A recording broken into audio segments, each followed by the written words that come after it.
Bismillah ar-Rahman ar-Rahim. Students, in Principles of Macroeconomics, today we shall discuss international trade. International trade means trade between two or more than two countries. It is also called external or foreign trade. International trade, like the home trade or internal trade, is also the result of division of labor and specialization.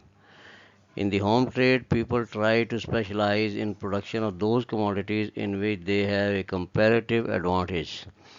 International trade is also based on specialization. In internal trade, people try to buy goods from those markets which are the cheapest ones. So is the case with international trade. Both in internal and external trade, exchange of goods takes place between persons. The only difference is that in international trade, people live in two different countries.